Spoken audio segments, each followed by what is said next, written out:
either to watch online or if it's your first week to be here in some time. It's a good week to come because the whole point of this series is becoming a holy, and holy is a Bible word, just means set apart. It means that you're dedicated to what God has in mind, and that we believe that if a person makes that decision to follow hard after God, that they can live what we're calling, you're living right in a broken world, and a world that's kind of crooked and going the wrong direction. We can, we talked about this a few weeks ago. One of the easiest parts of the Christian message to prove is this idea that we're in a broken world. Just one casual glance at a newspaper will tell you that that's the truth. But yet Christ promised us something different. And it's not guaranteeing that your life will always go well. Christians sometimes lose money, and sometimes Christians get cancer, and sometimes Christians have hard times. It's not a promise of that, but it's a promise that something inside can change in a person to where you'll be different. And the same things that knock other people down won't knock you down. And the same things that can wreck another person's life won't wreck your life. And you'll have a strength that they don't have. And that's really what we're trying to advertise here. And that's really what we're trying to promote here, is that that's available and that any one of you can come grab it if you want to. Now, as I was thinking about that, and especially today's lesson, the whole series, we're going through the book of 1 Peter, and it's a really kind of a hard section there in 1 Peter. And I was trying to think about how I could promote that and advertise that. And my mind with that went to different advertising slogans. And I've mentioned this before, I'm confident, but some of the smartest people in the world work on Madison Avenue, and they try to think about ways to get you to buy their product or the product that they're hired to promote. And they do it through different pictures, and sometimes the pictures don't even have to make sense. It's just to give you an image, you know.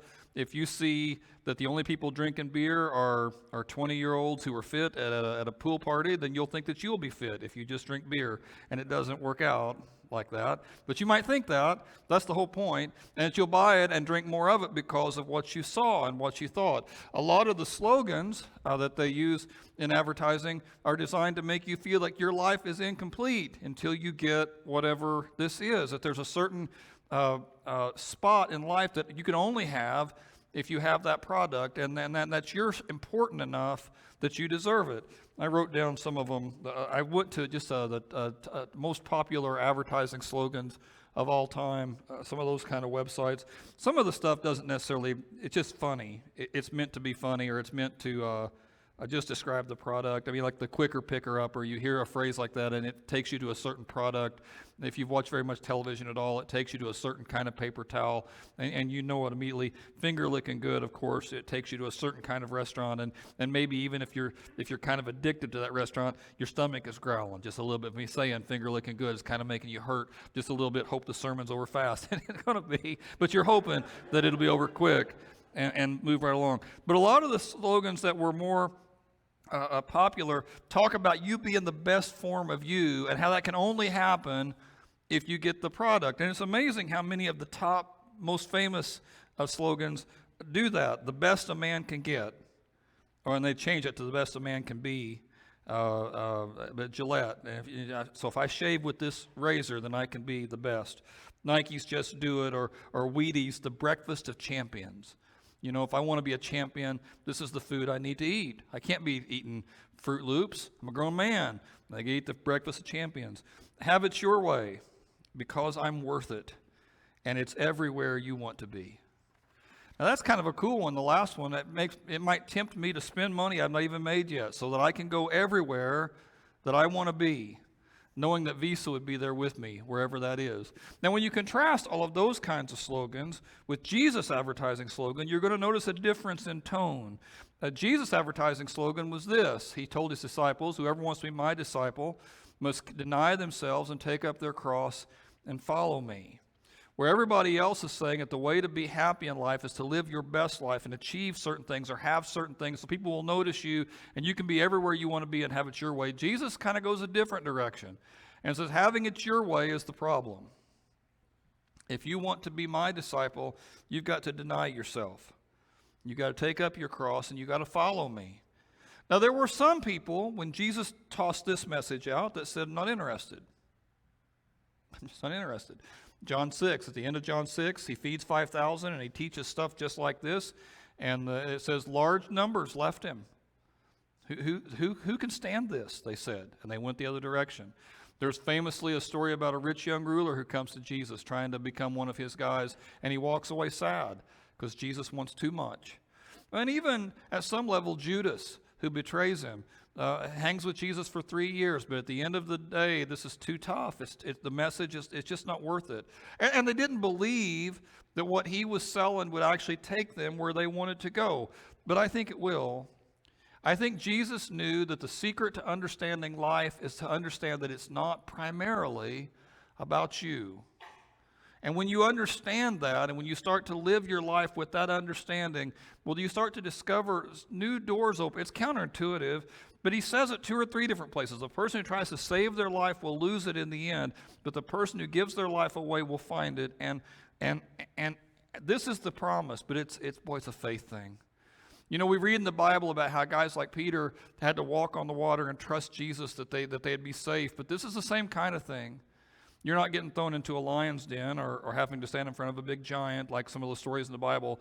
But this is a big faith thing. This trust that if I follow Jesus down what from this verse could be kind of a pretty dark path, that at the end of my life, when I'm laying on a hospital bed someday and I'm getting my last few breaths in this world, that I will feel about my life that I made the right decision.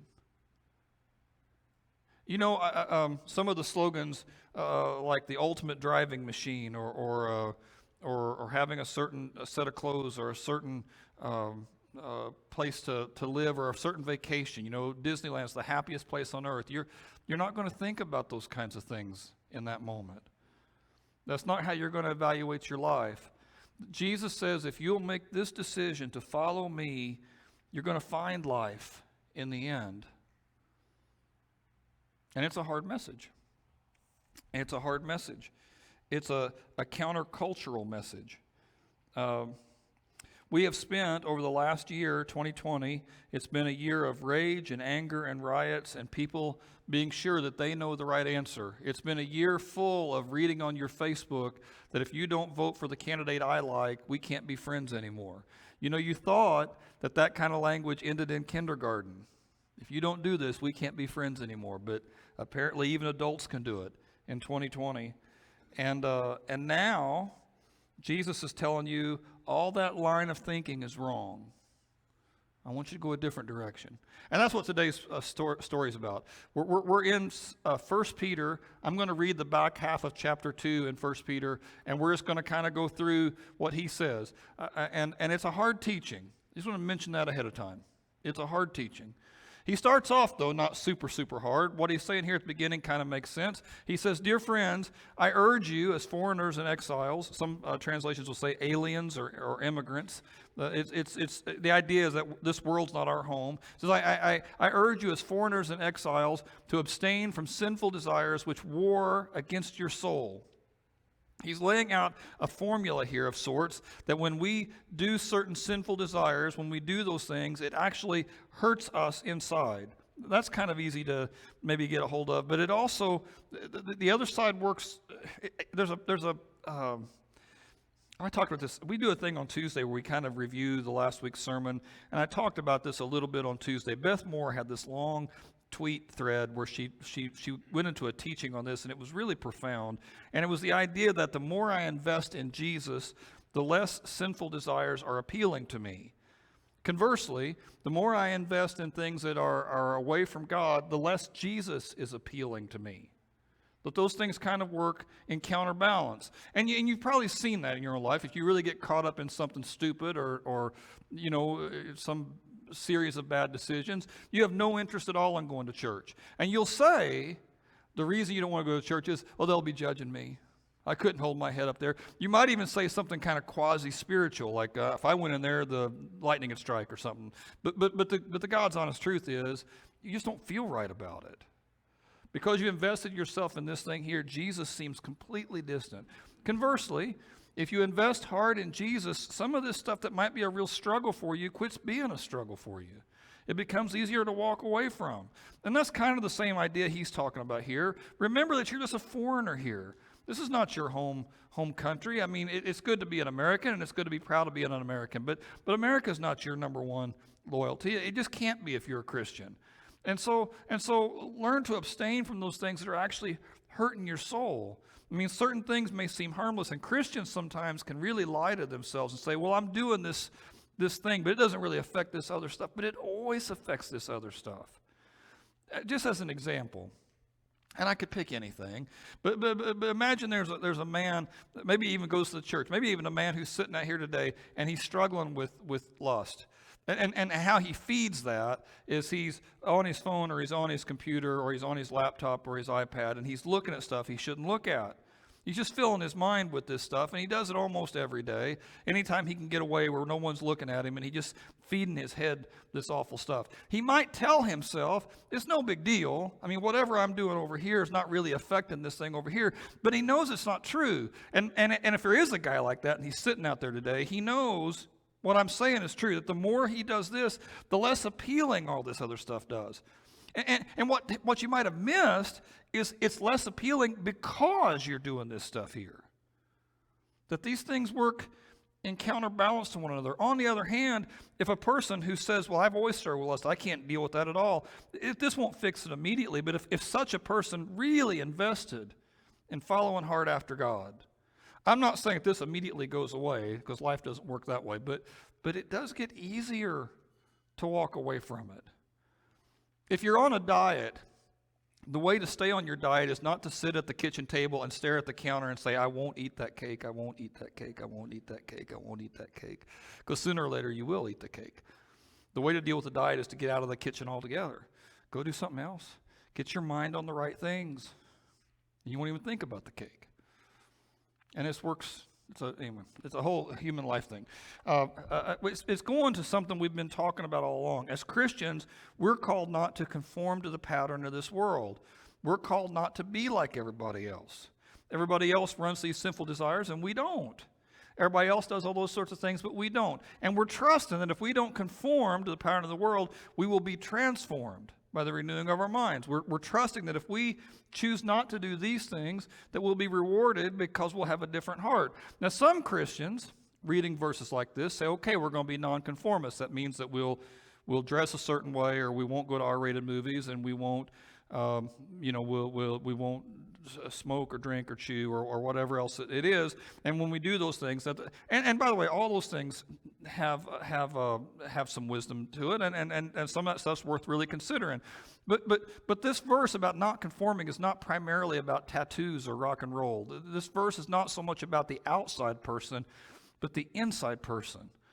I mean, you just, again, taking the guy who gravitates to lust, he's just looking for a thrill quick that he's not finding in real relationships.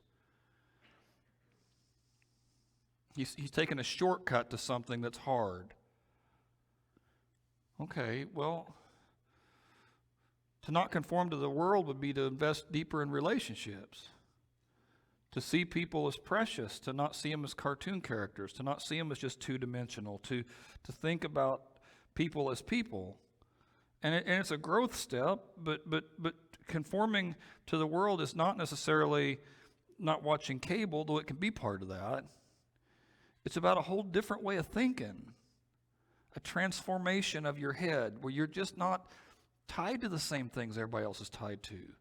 And you're not broken down by the same things that breaks other people down. You're not that person anymore. That's what Peter's talking about.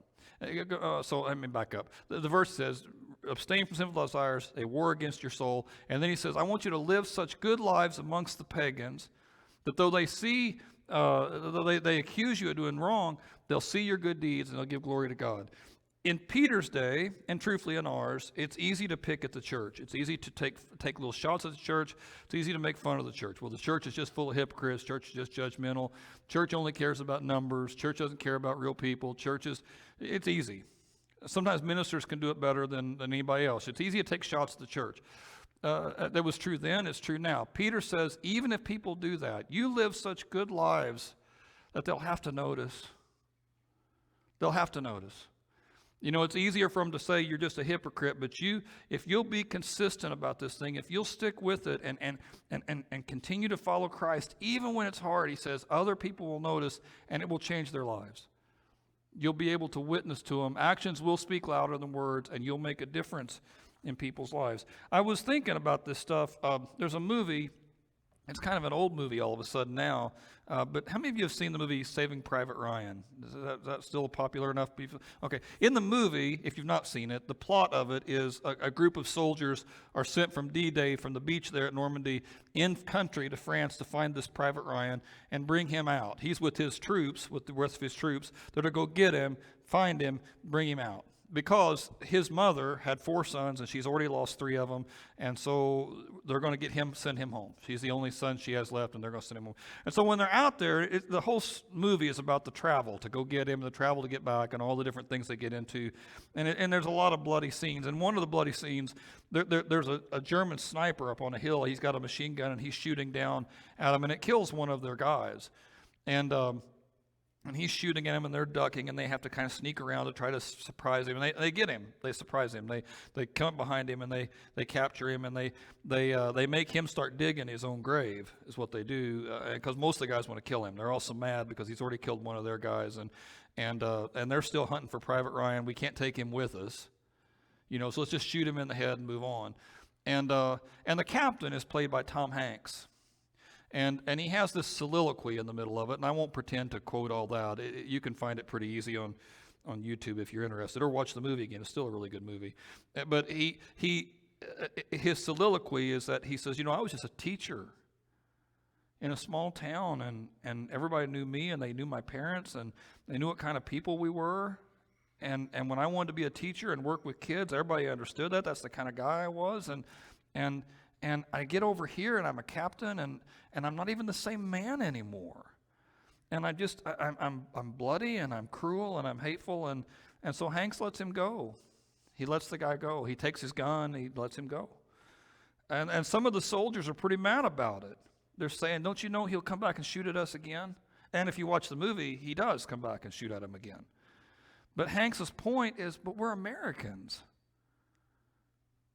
I mean, we're not like everybody else. We're not like anybody else. We're Americans, and we're not over here fighting for ground, and I'm not going to completely lose what kind of human being I am just because I want to win. Now, it should be pointed out, strictly speaking, strategically, it may not have been the best move for them to make. Strategically, it probably would have been smarter to shoot the man. And what's hard about this thing is it's hard to know what we're getting into, when to do what you should do. And I'll admit that going in. But there's something powerful about that I'm not going to let the enemy determine what kind of man I'm going to be. And that's kind of what Peter's getting into here. I'm just going to live different. And maybe they'll notice. They won't always. But maybe they'll notice. Maybe it'll change some folks. Maybe they'll be different. It was a really powerful scene. It stuck with me years and years later. In that movie, that scene has stuck with me as long as the opening scene, which shows them at D-Day, and it's extraordinarily bloody and crazy. But that scene, that notion that, we got to be about something more. I don't know, it's powerful to me. So that's what Peter's getting after here. And what he's going to challenge him on specifically, the next word he's going to say is to submit. So the way that Peter intends for you to live these good lives is I want you to submit. And not just submit, but submit for the Lord's sake to every human authority. So if somebody's in charge of you, you treat them right. If they're in charge of you, whatever in charge of you is, if they're in charge of you, you submit. And it's a hard lesson. I think, me personally, just Jeff Huddleston talking, there's not a Bible lesson on this that I'm aware of. There's no Bible verse that ranks these things that I'm aware of. But in my opinion, just my opinion, the hardest command that Jesus gives in the Bible is to turn the other cheek. I think it's the hardest command. I have always thought it's the hardest command. It pops up in a lot of different ways in the Bible. Sometimes it'll pop up as you got to forgive and forgive and forgive 70 times 7. Sometimes it pops up that you've got to lay your life down. Sometimes it pops up that give to the one who asks you. If you have 2 coats, give to the one who has none. Those kind of things. And just turn the other cheek. I just think that's so hard because sometimes when you turn the other cheek, someone hits you again. And you know it going in, right? If I turn the other cheek, I'll just get smacked again. And so when Jesus tells you to do it, it's such an act of faith. I mean, it's such a hard thing to trust him on. Well, Jesus, what if I do this and I get hurt again? What if I do this and I get treated bad again? What if I do this? And again, I should mention, Jesus himself does not always turn the other cheek. Sometimes the Pharisees accuse him of stuff, and rather than just meekly walking off, Jesus answers that and answers it real hard. There's the story where he clears the temple's a kind of an anomaly, because usually Jesus doesn't do physical to stand up. But there are times when he'll stand up in front of a crowd and just stand there and dare them to do something next. And there's a time to do that. I'm not denying that. But more often than not, Jesus' example was to have a bigger mind than just him getting his way, and a bigger goal than just him winning. He just frequently gives in so that other people can be lifted up. And that's what Peter says we're called to. I want you to submit for the Lord's sake, for Jesus' sake, to every human authority. He goes further. He says it's by God's will that by doing good, you're going to silence the talk. Sometimes, he says, when you do the right thing, when no one expects you to, it changes lives. It won't always change lives, but sometimes it does. Sometimes you doing the right thing, even when the other person does the wrong thing, will cause a witness that's powerful. He says, I want you to live as free people, but I don't want you to use your freedom as a cover-up for evil, but live as God's slaves. This verse could be a memory verse. I think this is verse 16. This could be a memory verse for a lot of people. It's powerful, and I need to just briefly talk about what it means. As Christians, you're free. Live as free people. It means as Christians, once you've been saved, once the Bible, once you've accepted Jesus as your Lord and Savior, you're for the most part free. Go do whatever you want. I mean, go do whatever you want. If you want to make risky decisions, you can. If you want to make completely safe decisions, you can. If you want to, there's a lot of freedom in Christ to do whatever you want. But he says, don't use your freedom as an excuse just to do the sinful desires which war against your soul. Cover up for evil. But you could do that, but it'd be stupid. That's his argument.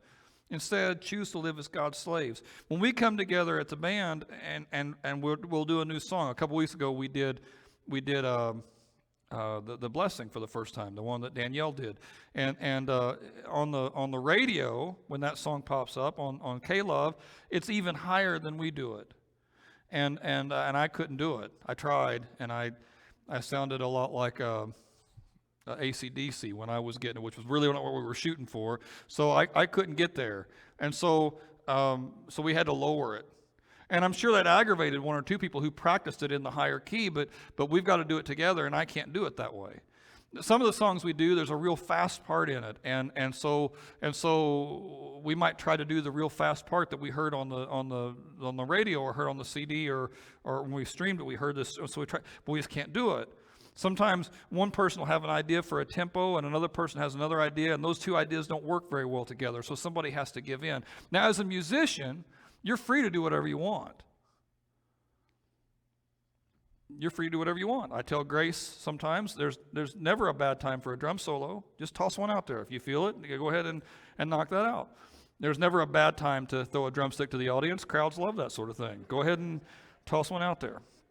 But as a musician, just because you're free to do it doesn't mean you should. And if one person all by themselves is doing their thing, you'll hear it. You'll hear it. And nothing will sound right. Or, as another example, you're watching a basketball game and the forward receives the pass. At that moment, he can do anything he wants to do. He can shoot. If you've ever played basketball at all, you know those guys, the guys who get off the bus, I'm open. You know, as soon as they get the ball's going up because they're shooting, right? As soon as they get the pass, they're shooting. They can't think about doing. They're never going to pass the ball. They're shooters, right? Shooters got to shoot. Or if you get the ball, you could just dribble out the shot clock. You know, just show all your dribbling skills. You could take off running, put the ball under your. Now you'll get called for a penalty there, but you could just take off running like at Heisman. You could pass the ball. You could, there are any number of things you could do. You're completely free to do whatever you want. But if you're a player who completely is unpredictable, sooner or later the coach will pull you out. Because everybody else needs to have some basic idea of what you're going to do next so they can play right. And if you get completely out of the system, well, then you're no good to anybody. Unless you're just amazing, fantastically better than everyone else. I guess at that point you could get away with it. But unless you're like that, I mean, we're all going to do the same things, right? There's a plan. And within this plan, you can do a lot of different things, but you got to stay on the plan. You're free to do it, but you shouldn't. That's what this is talking about.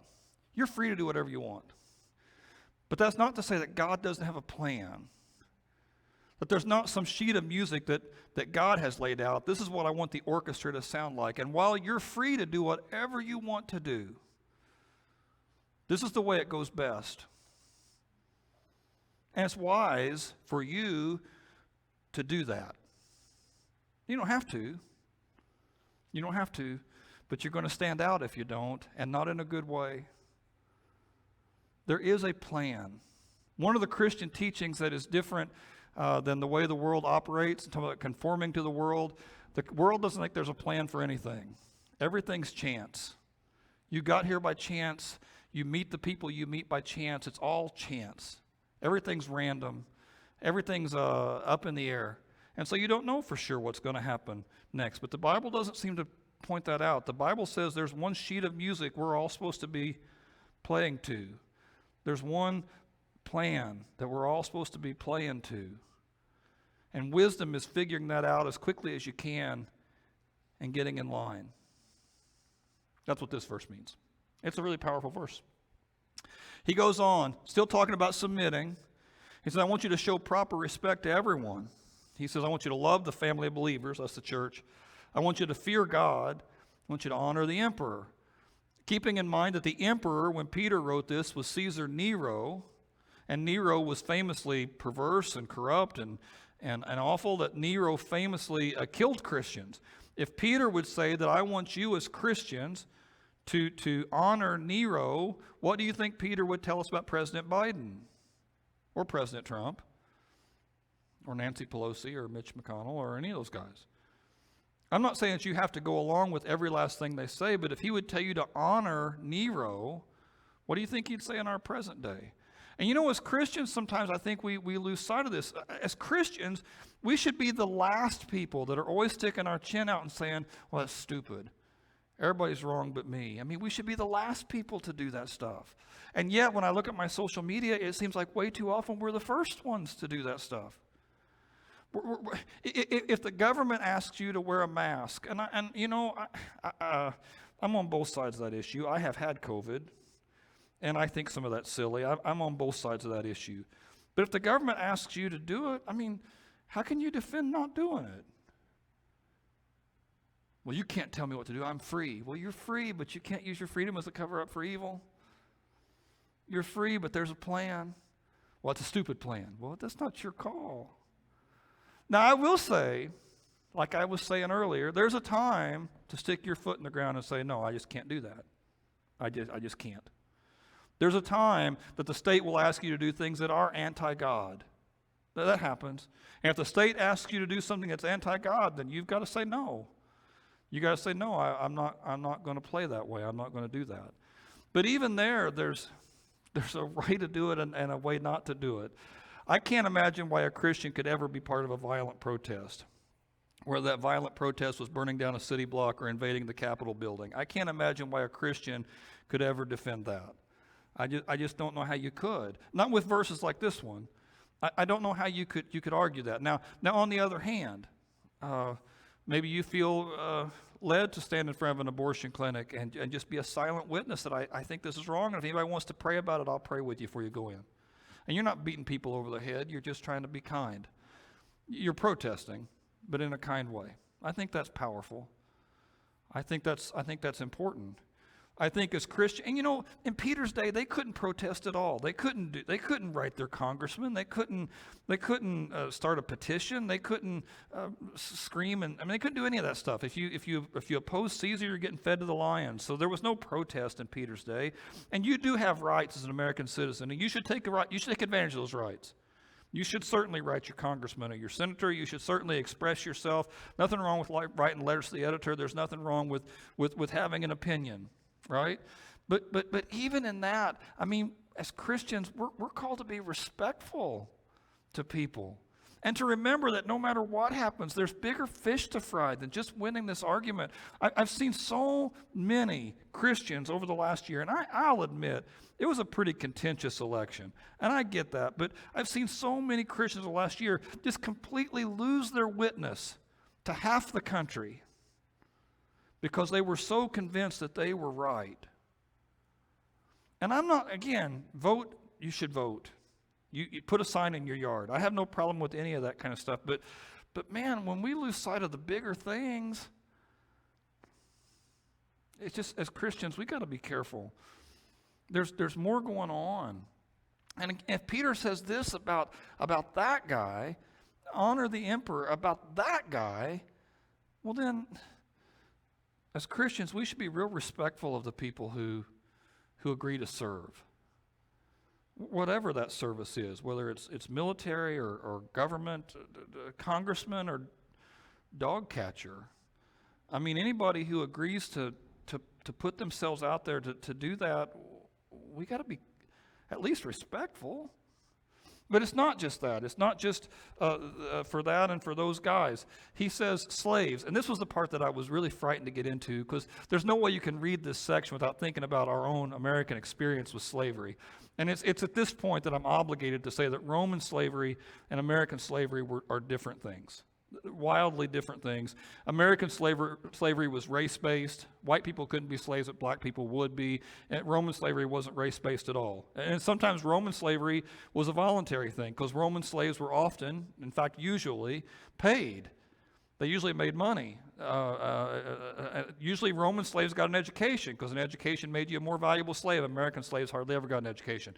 Roman slaves, if I'm a poor man and I'm just surviving, working little odd jobs as a Roman citizen, and I could become a slave of the important rich man next door, my quality of life might be better tenfold. And people sometimes volunteered for slavery in the Roman world.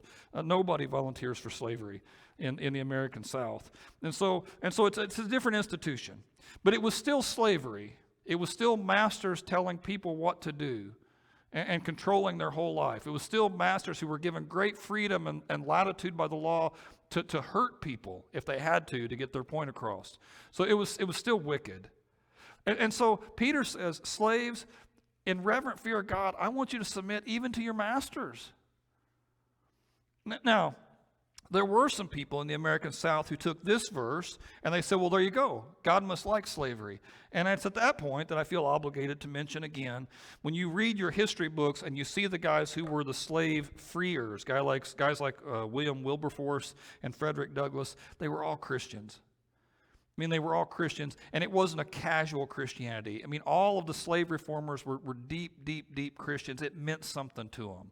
You just hardly find an example of anybody who was part of that process, freeing the slaves, who was not a deep Christian. It is so overwhelmingly a Christian group doing that, it's hard to even find examples of people who were not Christian but were leading that charge. And so I feel obligated to mention that the Bible, all the way through it, encourages slavery to be a thing of the past. You can't read the whole Bible without seeing that, and it's there a lot. I feel obligated to mention that. But that doesn't get rid of this verse.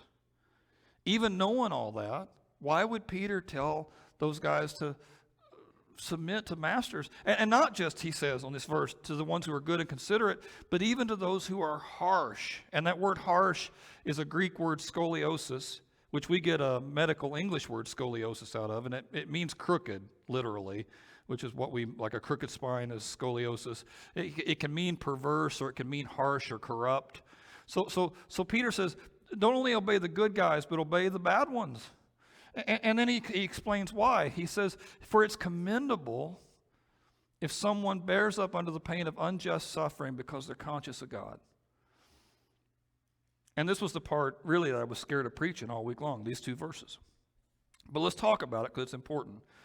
I don't think Peter's endorsing slavery as an institution. I don't think the Bible endorses it as an institution, but it was a fact of life in the Roman world, and it wasn't going away anytime soon. And so with that understanding, that this is a way of life, it's unjust. Peter calls it unjust in the verse behind me. It's unjust, but it's here, and we've got to deal with it. And in your life, you may have to go through things where you're treated unjust, where you're treated unjust by people who are scoliosis, who are corrupt, who are crooked, who are perverse, who are cruel, who are harsh. Sometimes the worst people in your life can treat you unjust. And when that happens, sometimes there's nothing you can do about it. Now, if you can, by all means, go do something about it. If you can, and certainly if it's a criminal thing, get the law get law involved. Call the police. Do it. If someone's treating you criminally wrong, do everything you can to make it right. Hire lawyers, get friends involved. I'm not at all speaking about that. I'm not speaking about that. I'm speaking about, in our day, what's more likely to happen is when you've got a boss at work who's a little bit scoliosis, and you'd love to quit, but you just can't. Not right now. You just can't. So what do? Sometimes I'm tempted in those situations to start cutting corners. Make my hour-long lunch go an hour and a half. Show up about 10, 15 minutes late in the morning. Dare somebody to say something to me. Try to be in a bad mood all day long so people kind of avoid me. Maybe even if there's company stuff, I don't feel bad about taking a few extra pieces of paper or a couple extra pens or whatever and just keeping that. I mean, they certainly owe me after all they've done. Or maybe something a little more serious than just those things. When I feel like I'm being treated unjust at work, it might be tempting for me to really start getting even in ways that I can. It's for that situation that Peter's talking about. It's commendable, he says, in a situation like that where you can't do anything about it. Actually, the word commendable is the word charis in the Greek. It's grace. So you could translate it. It's grace. It's grace when you're treated unfairly, but you love back. It's turning the other cheek. It might change lives. It might not. I mean, sometimes when you do all the right things, the boss is still obnoxious. But you just never know. I think of a husband and a wife, and they're just having an awful time, and she's saying such mean things about him, and he's saying such mean things about her, or even personally with Julia and I, we're getting a little cross with one another about something, and I'm mad because I feel like she's taking advantage of me on one or two things, or maybe she's not being sensitive to me like I was hoping she would be, or she's not noticing what I'm going through, and so I'm subtle about it. I'm scared enough of her that I won't just tell her out loud, but I'm just kind of a little bit more distant, right? And so I do that for a little bit, and she notices it right off because she's real observant about that sort of thing, and she asks me, "What's wrong with you?" And I'll say, "Nothing. What's wrong with you?" And we do that game, right? And you don't do that, but people do that. And so I'm treated bad, so I'll just be bad back. And how will she respond when I'm bad back? Well, she'll just get worse. Now, anybody in any part of this could stop that and say, what are we doing? I love you. I don't know what we're even doing here. I'm sorry. Any of us could do that, but we don't. Sometimes if a person would do that, it would change everything. Not always. It's a real leap of faith. And it's commendable. It's grace when you take that chance. A parent and a child, and the kid's a rebel, and the parent is ticked off, and all they do is argue. Just a couple years ago, you were this sweet 13, 14-year-old, and now it just seems like we fight all the time. And dad doesn't like how they dress and how they act and how they think and what they talk about. I mean, just every time they get together, it's an argument. And the kid, he just sort of mopes around all day long, like he's in a zone. And he doesn't respond. You try to talk to him, he doesn't answer. And he's just doing all these. And as dad gets harder and harder, he starts being more and more of a slug around the house. So he knows that ticks off the old man, which does tick off the old man. So he responds harder, and it just this cycle, right? And either one of them could break that in a moment. What are we doing? You're my son. I would take a bullet for you. I mean, I would take a bullet for you right now. You can count on one hand the people who would lay their life down for you, and I'd do it, and I wouldn't even think about it. What are we even doing? And it's grace if somebody does that. You know, it's unjust and it's awful, and I wish it was different, but it's not. And instead of responding like everybody else responds, you just show grace. Now, it's possible if you do that, the other person just laugh at you. And it's going to hurt a lot if they do. It's possible if you do that they're not going to listen. It's possible if you do that, they're going to say something real cutting back to you. And it's going to cut deeper than anything before. You let your guard down for a second and it just break your heart. But you're never going to know till you jump. Peter says, to this you were called because Christ suffered for you. And he left you an example. He didn't just suffer because you needed him to suffer. He suffered to leave you an example so that you could follow in his steps. He says when they hurled their insults at Jesus, he didn't retaliate. And when he suffered, he made no threats. He just trusted his life to God, who judges justly. To this, you were called to be like Jesus. And I think it's the hardest thing the Bible asks you to do.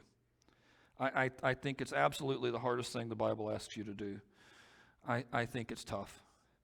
And so I'm not going to tell you to do it.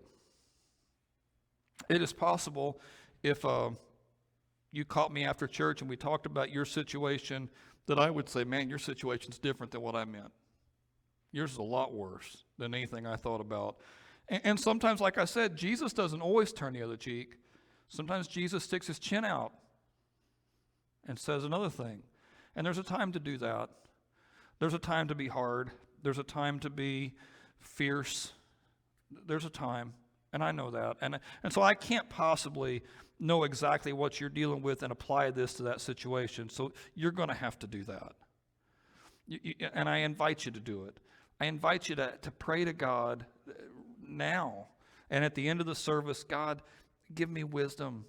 Especially for something specific. God, give me wisdom about this. What is it that you want me to do? I mean, am I supposed to give in here? And be sincere about it. Be willing to jump if you feel like he's leading you to. And it's not a promise that it'll go right. You know, Jesus made no threats, but he still suffered. Jesus made no threats, but he still had to go all the way through the cross. And that's what he's called us to take up our cross and follow him. And it won't always go the way you want it to go. Sometimes it'll involve you losing, and it's really painful. So I can't tell you to do it. I don't even know if it's what you should do. But I think you should pray hard about it when you run up into these kinds of situations and try to live like God wants you to. The band can come back up. Specifically, and one last thing to kind of end on, and I've talked about this to lots of people through the years, and it's certainly possible I've mentioned it in sermons, even recently, because it's something that's kind of a core thing with me.